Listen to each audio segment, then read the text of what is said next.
देशवासियों से जवाब चाहता हूं, आने वाले दिनों में सम्राट मौर्य की जयंती मनाई जानी चाहिए कि नहीं मनाई जानी चाहिए? मित्रों, ये आप तक पहुंचा दे रहा हूं। आप भारत के सुशिक्षित नागरिक बैठे हैं, आप जनता नहीं हैं। आप सिंहासन बनाते हैं, आप कुर्सियां बनाते हैं, आप सरकार बनाते हैं। आप एक महान व्यक्तित्व हैं, आप एक शिक्षित व्यक्तित्व हैं। आपका यह पावर हल्का नहीं है। लोकतंत्र 100 करोड़ देशवासियों से जवाब चाहता हूं, आने वाले दिनों में सम्राट मौर्य की जयंती मनाई जानी चाहिए कि नहीं मनाई जानी चाहिए? मित्रों, ये फकीरी है जो पूरे देश में सम्राट अशोक की जयंती मनाने का कार्य कर रहे हैं भाइयों बहनों। अब जैसे ही प्रधानमंत्री मोदी जी निकले, इनके पीछे आदित्यनाथ योगी जी आते हैं, हमारे सीएम साहब देखिए किस तरह से आह्वान करते हैं कि पूरे प्रदेश में अच्छे से मनाई जाए सम्राट अशोक जी की जयंती। पूरी तरह से पूरे प्रदेश में सम्राट अशोक की जयंती मनाने का कार्य किया है हमारी सरकार ने। माननीय प्रधानमंत्री जी के मार्गदर्शन में आने वाले दिनों में हमेशा और ही भव्यता के साथ अशोक सम्राट की जयंती मनाई जाएगी। अब देखिए समय का अभाव है, इसलिए मैं थोड़ा टेस्ट ना खेल करके, वनडे ना खेल करके, 2020 ना खेल करके 5 ओवर वाला खेल रहा हूं, क्योंकि लंबा हो जाता है। तो देखिए इनके बाद देखिए हमारे लालू प्रसाद यादव जी आते हैं। लालू जी कहते हैं, बिहार वाले जिन्होंने चारा बहुत खाया है लेकिन दिल के बहुत अच्छे हैं। लालू ही ऐसे हैं कि जब बोलते हैं तो लोग हंसते हैं। लालू जी देखिए कहते हैं, पगला लो, आज देखो हमरे बिहारी, हम भी है, तुमरे बिहारी लाल अंबर भी आ गए। कितने बढ़िया कविता कहते हैं। तो लोग जो है सम्राट अशोक की जयंती बेटा सब लोग मनाया करो। अरे हमरे बिहार में तो A to Z मनाता है, सभी लोग मनाता है, ऐसा थोड़ी होता है। अब जैसे ही लालू जी निकले, अब देखिए अखिलेश यादव जी आते हैं। अखिलेश यादव जी कहते हैं, यहाँ गए सब लोग, आम सभी को याद है कि याद है, याद रखिएगा सभी लोग अशोक समाज की जयंती बनाएंगे नहीं बनाएंगे? अगर समाजवादी पार्टी की सरकार बनती है तो बहुत ही धूमधाम से हम सम्राट अशोक जी की जयंती मनाएंगे। आप सभी मनाएंगे नहीं मनाएंगे? आप लोगों को याद है नहीं याद है? याद रखिएगा, एक घर में अशोक सम्राट की जयंती मनाई जाएगी। अब देखिए जैसे ही यहाँ पे निकलते हैं अखिलेश जी, कुछ फिल्म स्टार आते हैं। फिल्म स्टार में आते हैं धर्मेंद्र जी। तो धर्म जी देखिए किस तरह से कहते हैं। धर्म जी कहते हैं, कसम जोगपुर के गाँव वालों, कान खोल के सुन लो, हमेशा इस भव्यता के साथ जयंती मनाते रहना सम्राट अशोक के, नहीं तो एक का खून पे जाऊंगा, छोड़ूंगा नहीं। अब जैसे ही देखिए धर्म जी निकले, इनके पीछे आते हैं फिल्म स्टार राजकुमार जी। राजकुमार जी कहते हैं,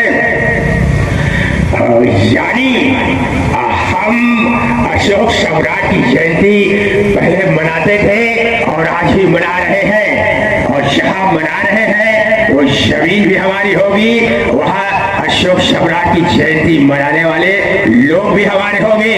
और समझ गए जानी।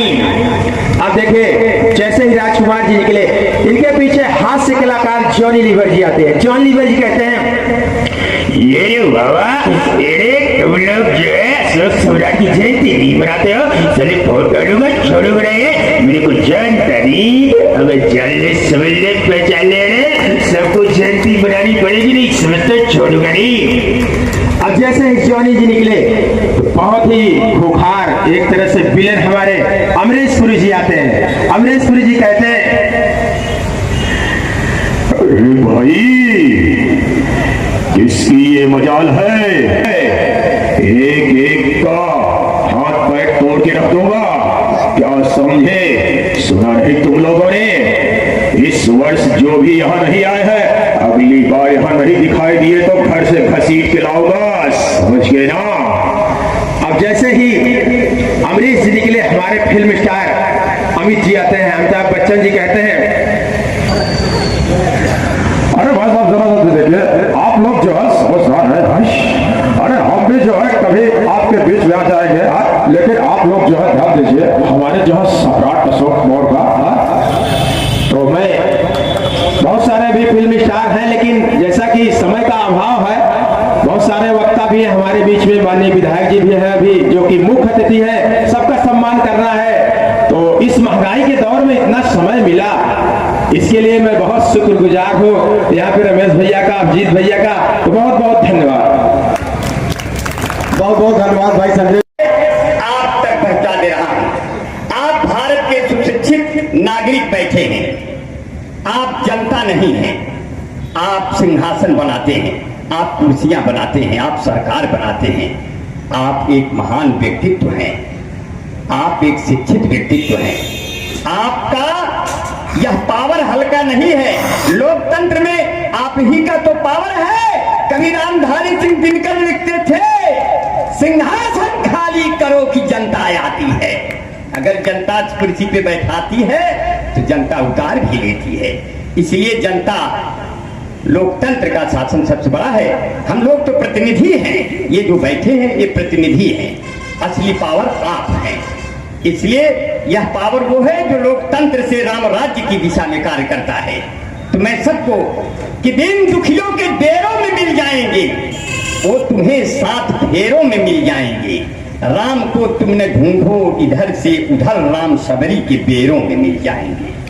ऐसे हालात आ गए। सिर्फ इतना कहते हैं आपको, यह उद्देश्य क्या है कि चलो वादा करें एक वक्त रोटी कम ही खाएंगे, मगर हर हाल में हम अपने बच्चों को पढ़ाएंगे।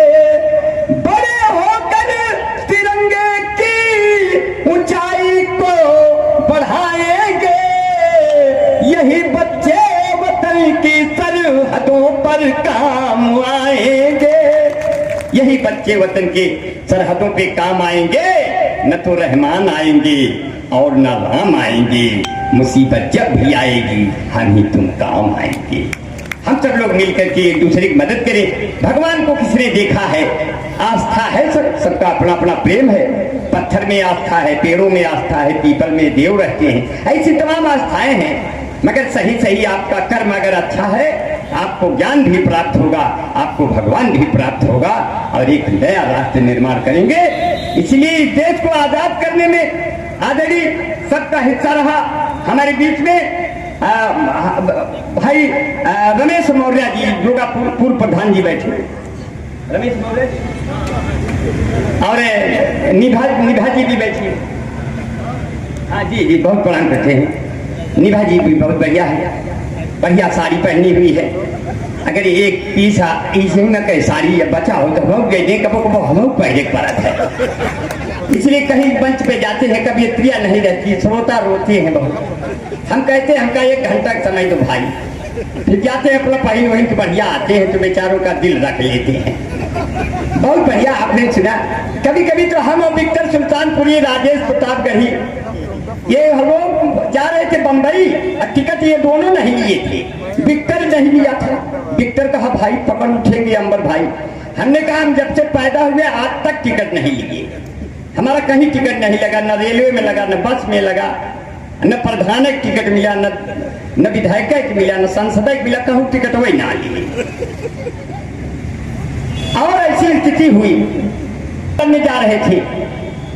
तो जब चुनाव लड़ने जा रहे थे, हम जीतलाल पटेल भैया पूछे, भैया जीतलाल भैया चुनाव लड़ रही है, कौन दिशा से लड़ी कि जीत जाएगी? तो हमने कहा पूरा पश्चिम उत्तर दक्षिण 4 दिशा बताए। हम कहे एक दिशा बताओ, वहीं से लड़ जाए। आखिरी है 1 मिनट 2 मिनट समय लेंगे। अगर यादव ने कहा अगर हम ओरिजिनल दूध पिला दे आपका पेट खराब हो जाए आप लोगों का, इसलिए यादवों ने पहचाना कि आदमी के पाचन तंत्र को कितना दूध चाहिए, बाकी उसमें उतना पानी मिला दो। और वही परंपरा आज चल रही है। यादवों ने कहा ये परंपरा नहीं, ये स्वभाव नहीं, ये वैज्ञानिकता है। इसलिए हम लोग दूध में पानी मिलाते रहेंगे, आप लोग पिए और चाहे जाएं। तो कैसे कविता जन्म लेती है? ये कविता लिखी भी नहीं गई है, इसके अक्षर प्रेस में भी नहीं बने हैं, ये किताब में भी नहीं लिखी जा सकती। और मेरे से पूछे तो बताएं। हमने कहा जीत लाल भाई, अब की जो आएगा चुनाव तकदीर आजमाएंगे। यूं तो जिस क्षेत्र से लड़ेंगे ये तो तय है कि अपने विरोधियों से ज्यादा वोट पाएंगे। फिर भी यही सोचा है कि उत्तर या दक्षिण से वहीं से लड़ूंगा, आप जहां से बताएंगे। तो उन्होंने कहा कि उत्तर से लड़िए जाके चुनाव आप राम चाहेंगे तो खुद दक्षिण चले जाएंगे। अब चुनाव हम लोगों के बस का नहीं रहा। अब लड़बम करीब घर में भी नहीं लड़ते, बाहर भी नहीं लड़ते। घर में के छे लड़ाई। तो कहें कि हमारे बीच में श्रीमती प्रतिभा कुशवाहा जी हैं, उत्तर प्रदेश राज्य महिला आयोग की सदस्य हैं, मैं उनको प्रणाम करता हूँ। आलोक मौर्य जी बैठे हैं, सत्यदेव मौर्य जी, राकेश मौर्य अपने राकेश मौर्य आते ही मुझे चाय पिलाया, बहुत अच्छा लड़का है वो। राजेश प्रताप गढ़ी एक शेर पढ़ा करते हैं, चाय पीते हैं चाह पीते हैं फिर मिलाकर निगाह पीते हैं, जाने वो लोग कैसे होते हैं जो गरीबों की आह पीते हैं। राजेश प्रताप गढ़ी का शेर है। साथियों तालियां बजा दीजिए, आपके जनपद का कवि है, जिनकी कविताएं छुड़ा छुड़ा के यार हम लोग कितना पढ़ गए, आगे बहुत आगे बढ़ गए, मगर एक भी बार नहीं कहा कि अमर भाई ने मेरी कविता छुड़ाई। इसलिए नहीं कहा कि एक बार हमने कह दिया मैं पूजा तुलसीदास की किताब पढ़ता हूँ माइक में, उन्होंने तो नहीं कहा, तो फिर तब से नहीं कहता। तो बहुत अच्छा कवि है राजेश प्रताप गढ़ी जी। आदरणीय राकेश मौर्य जी चाय की दुकान पे हैं, मैं इनको बहुत ही प्रणाम करता हूँ। भारत का पीएम चाय वाला है, यूपी का सीएम गाय वाला है, पर देखो दिल्ली न चले जाना, वहां केजरीवाल लाइफ बॉय वाला है। और इसी स्थिति ऐसी हो गई दिल्ली की कि रेखा गुप्ता है दिल्ली की सीएम बनी, अब केजरी का जमाना खत्म हो गया, दारू ने छीन ली कुर्सियां आपकी, मोदी योगी का ऐसा सितम हो गया। और अब सरकार बन गई, वहां सब जगह अपनी अपनी स्थिति है, ये लोकतंत्र है, सबका सम्मान। इस देश को आजाद करने में मगर सबका हिस्सा रहा साथियों। शीश सुमन से बलबेदी की दामन भरने वालों की, मातृभूमि की तलवारों पर गर्दन धरने वालों की, देश के खातिर तन मन धन न्यौछावर करने वालों की कोई जाति नहीं होती सरहद पर मरने वालों की। अब बहुत देर नहीं बोलूंगा इससे कि मैं किसी कवि को बुला, आप बुलाएंगे तो मैं बुला। अच्छा मैं अपना कहे, ठीक है, मुझे भ्रम न हुआ, मैं अपना ही कह रहा हूँ। अच्छा बहुत अच्छा है, मैं सबका नाम ले लूँ, फिर दोबारा बुलाओ नहीं बुलाओ। भाई विशाल सिंह बैठे हैं, भाई विशाल भैया। अच्छा, और सुनील कुमार मौर्य भैया को सादर नमन करते हैं। हमारे प्रिय मित्र हैं संजय मौर्य जी, संजय कॉमेडियन, बहुत अच्छे कॉमेडियन है, इनको तो सुनवा ही दीजिएगा। मेरे बाद इन्हीं का नंबर है, कोई नहीं है टक्कर में, क्यों पड़े हो चक्कर में, चीटी गिर के शक्कर में। हाँ मैं तो ऐसा कभी हूँ, नमक के बोरे पर चीनी का लेबल लगाकर चीटियों को भी बेवकूफ बना देता हूँ। तो इसलिए मैं, मुझे ऐसी कोई शिकायत नहीं। उनके द्वारा कभी हम न पूछे गए हैं।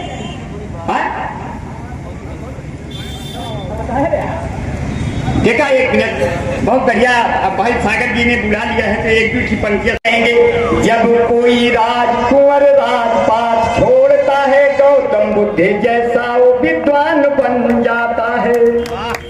कि जब कोई राजकुंवर राजपाट छोड़ता है तो गौतम बुद्ध जैसा वो विद्वान बन जाता है। जब कोई दलित किताब लेके बढ़ता है, उसके हाथों कोई संविधान बन जाता है।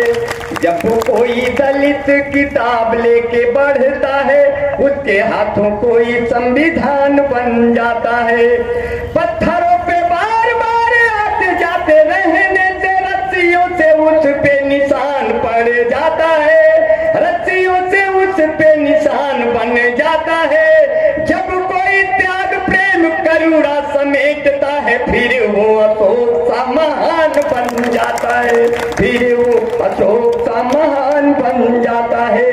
बहुत बढ़िया सुना, इतना अच्छा सुना कि मैं इतना गदगद हो गया। मैं बहुत खुश हूँ कि आपने बहुत अच्छा सुना।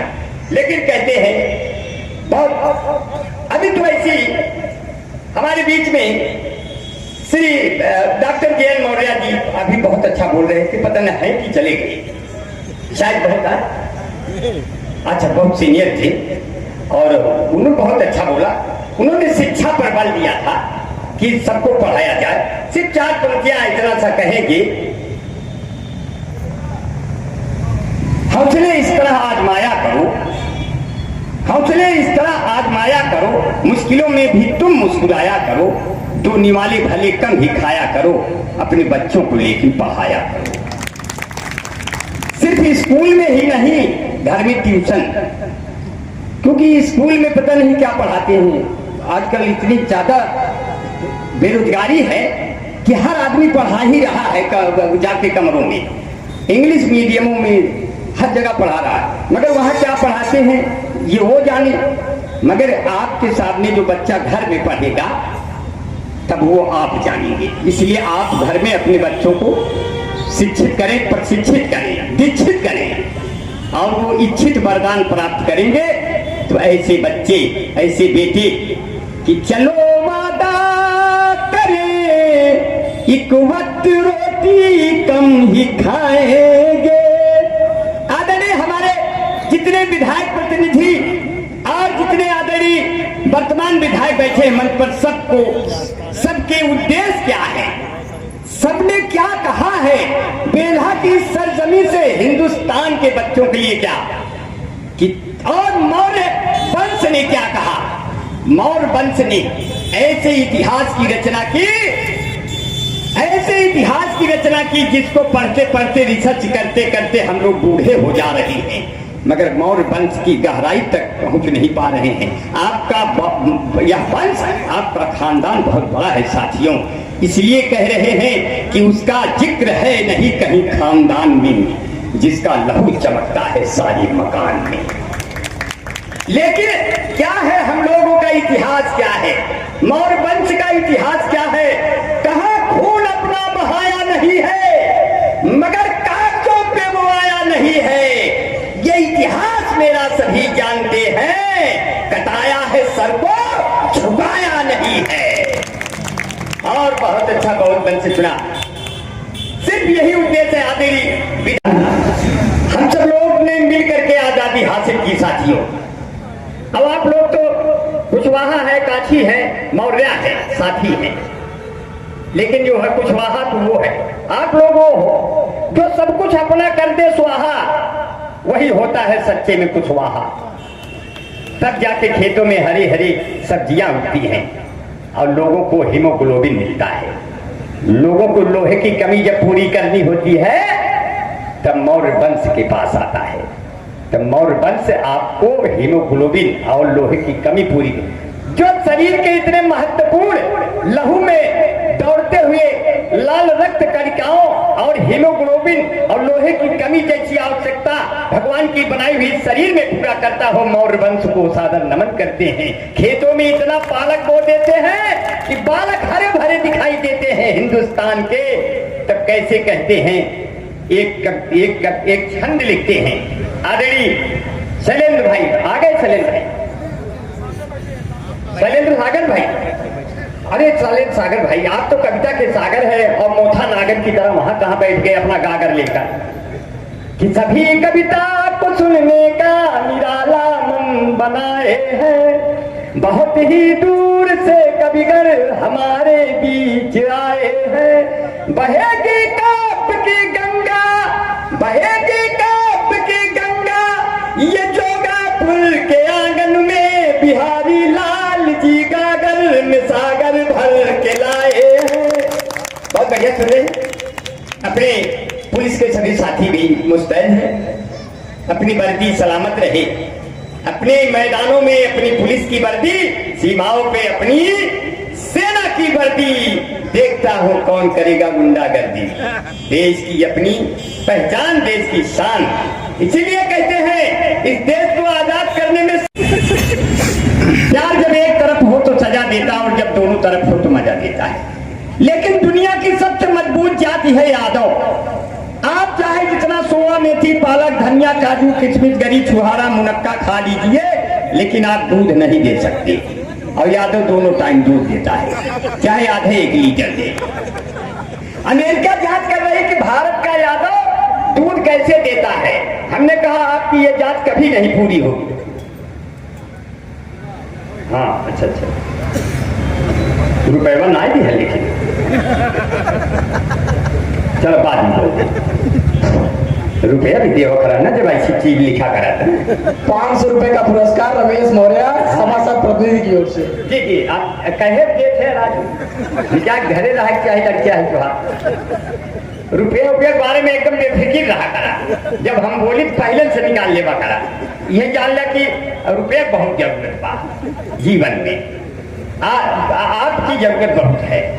1-1 रुपया अगर देगा तो कई करोड़ हो जाए। जो 66 करोड़ आए रहे, हम अपने पत्नी से कहे और दोनों लोग बैठा जाए 33 करोड़ तय कमाई ले, 33 करोड़ हम कमाई लिए। बाद में पता चला 1 रुपया क्यों आई दी है हम कदम पर आने के। अब कुल हमारे मुड़वा चढ़ा चला गए। हम कहे चला घर में तो मान जाए रुपये की बात ही छोड़ा। अच्छा, आदरणीय भारत विश्वकर्मा भैया तरफ से 500 रुपया। इतना देर से लखत रहे, हम कब चला गए। सही बता रही, अगर जल्दी से निपटाइए थे। हम खाली यही पैसे के चक्कर में इतना लंबा बांधे रहे, लेकिन आप दे थे बड़ा समय खराब कर दिया। अच्छा चला, कोनो बात नहीं, जो उनका सुधार रही है। अब आखिरी में 2 मिनट और समय दी, इसके बाद फिर बुलाएंगे आपको। बस लास्ट वाला चुनाई के निकला थे ना। कहाँ जाएंगे अभी आप? हम यही रहेंगे, मगर लास्ट चुनाई देखिए। दुनिया की सबसे मजबूत जाति है यादव। अमेरिका जांच कर रही भारत का यादव दूध कैसे देता है। हमने कहा ये जांच आपकी कभी पूरी नहीं होगी। आज से दे रहा है, सदियों से दे रहा है। पहले दूध दही की नदियां बहती थी, दूध ज्यादा होता था नदी में बहा देते थे। अब दूध कम हो गया, नदी उसमें आ गया है। एक यादव ने कहा अगर है तो आजकल मीठे से बड़ा दर्द होने लगता है। अब मीठे से रोग भी होने लगता है कि मोहब्बत का तेरे असर हो न जाए, मेरा बेवफा हम सफर हो न जाए, और जरा इतना मीठा न बोला करो तुम, मेरी जान मुझको शुगर हो न जाए, मेरी जान मुझको शुगर हो न जाए। और अभी तो आ गए भैया हमारे बीच में विक्टर भाई आ गए, अपनी मम्मी और अपनी श्रीमती जी को लेकर महाकुंभ नहाने। अब कहने लगे अमर भाई बहुत भीड़ है, कहाँ नहाएं। मैंने एक जगह बता दिया, संगम में यही नहाइए। तो भाई इनकी माँ तो सीनियर है, छिछले में नहा रही है, लेकिन इनके दुल्हन नौजवान है तो गहरे में घुसी जा रही है। तो सैनिक खड़ा है रस्सी पकड़ के, बोला भाभी जी आगे मत जाना, नहीं तो अगर आप गलती से बह गई तो फिर ममता बनर्जी की ही पुलिस पश्चिम बंगाल में पकड़ेगी, मेरा अधिकार खत्म। तो इनकी मम्मी सोची लाओ परीक्षा ले ले। ये विक्टर सुल्तानपुरी अभी माँ को उतना चाहता है कि अभी औरत चक्कर में पड़ गया है। अगर दोनों एक साथ डूबती है, ये किसको पहले बचाएगा। तो इनकी माता इनकी परीक्षा लेना चाहती थी, पूछी बेटा एक बात हमें तू बताएगा, और मैं और बहू यदि साथ साथ डूबती हूँ, सच बोल उसमें से किसे तू बचाएगा। तो बहू ने कहा कि पिया सासू को बचाए आप, तो सासू बोली फिर कौन तुमको बचाएगा। तो बहू ने कहा कि मेरी चिंता सासू जी न करें, हमको बचाने पूरा मेला चला आएगा। और जितनी अब और बहुत बढ़िया से आपने सुना, बड़े मन से सुना। देखिए 2 मिनट और लेंगे, सिर्फ 2 मिनट और भी कभी पढ़ना है, सबके अपने अपने हुनर है, इसलिए बीच में मौका मिलेगा फिर आऊंगा, मगर मैं जाऊंगा नहीं, मैं आखिरी तक रहूंगा। हाँ, तो उस समय तो ये लोग हमारे साथ थे, भाई विक्टर सुल्तानपुरी, राजेश प्रतापगढ़ी, ये सब कभी मित्र थे। तो बोले बेटिकट है, कैसे चलेगा अमर भाई। हमने कहा देखिए जब टीटी आए तो हम लोग गैलरी में खड़े हो जाएंगे और हम करेंगे ऐसे ऐसे, आप करिएगा ऐसे ऐसे, फिर देखता हूँ टीटी कैसे मारता है पैसे वैसे। अब टीटी आया, बोला टिकट। हमने कहा समस्या विकट और आइए निकट। मैंने किया ऐसे ऐसे, इन्होंने किया ऐसे ऐसे। वो बोला अच्छा आप लोग ये वाले हो क्या? हम कहे कैसे जान गए, आप लोग भी पहले थे क्या? स्थिति बहुत नाजुक हो गई। एक घटना और घट गई। मैं इसे चिलबिला जा रहा था, अब कोहरावट जैसे पहुंचा, जांच लगी हुई थी, दरोगा साहब ने रोक लिया। अब 2 लोग 3 लोग थे, अब 3 लोग थे, हम बीच में थे।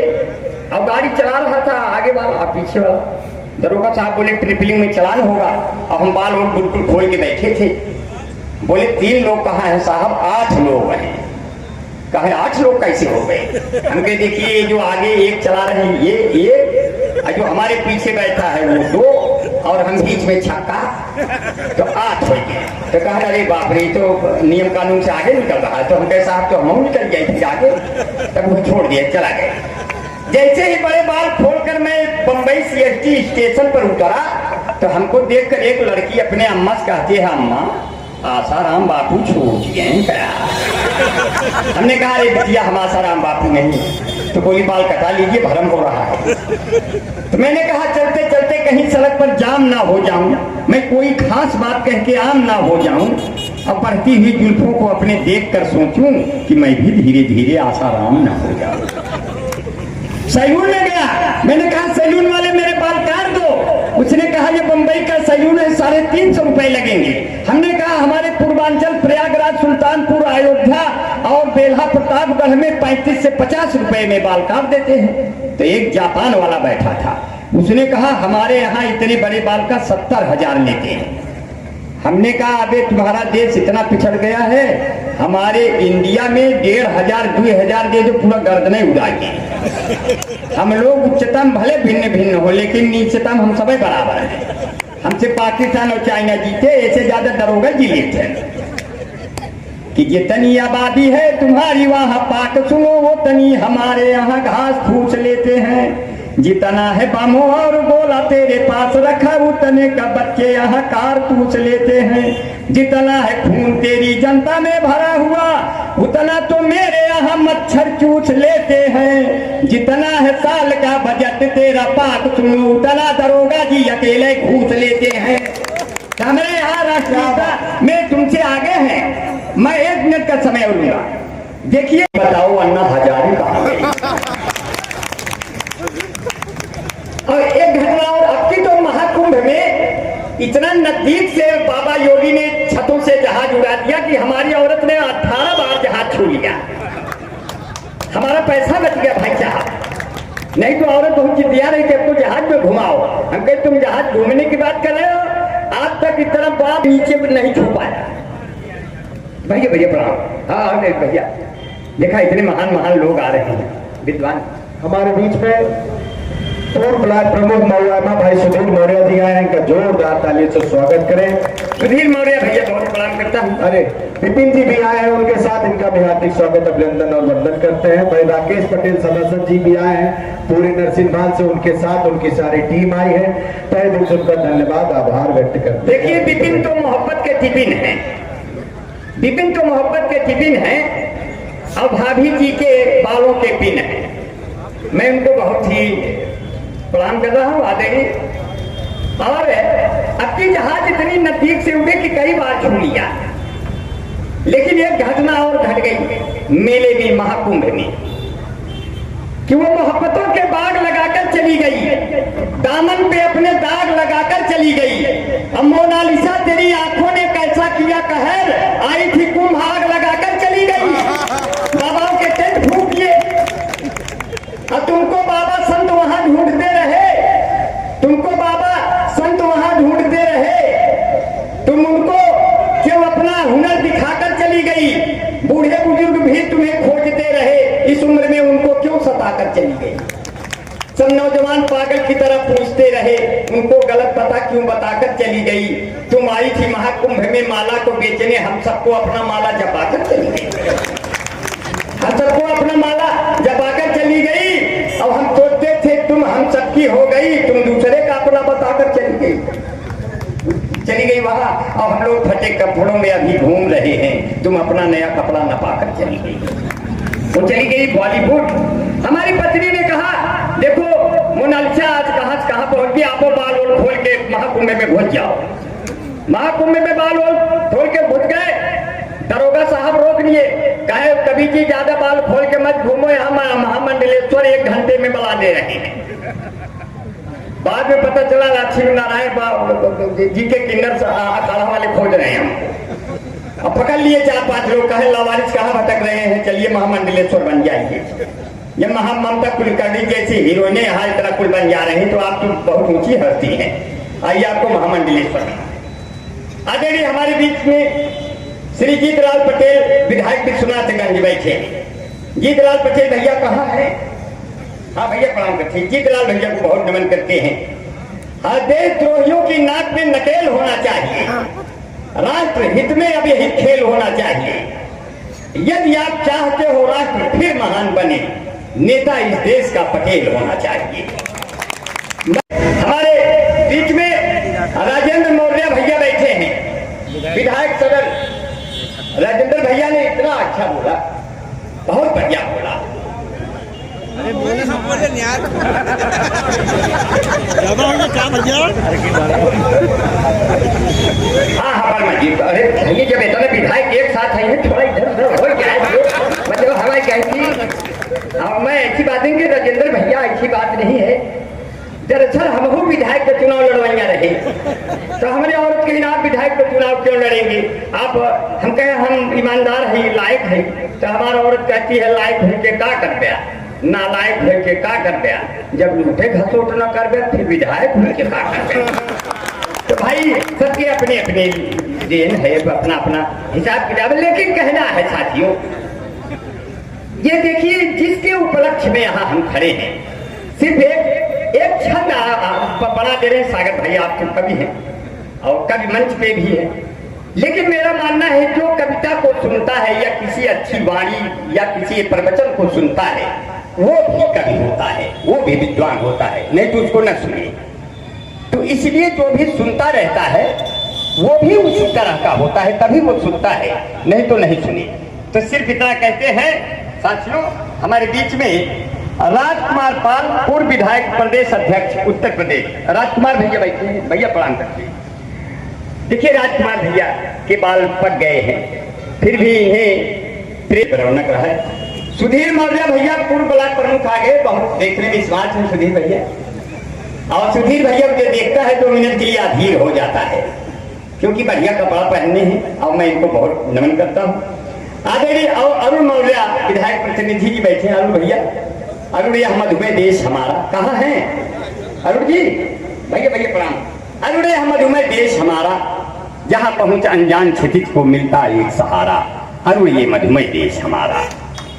और मैं बहुत ही प्रणाम करता हूँ, थोड़ी देर के लिए इसको रख लेता हूँ, ये काम आएगा। हाँ, और बहुत लोगों का नाम लिखा हुआ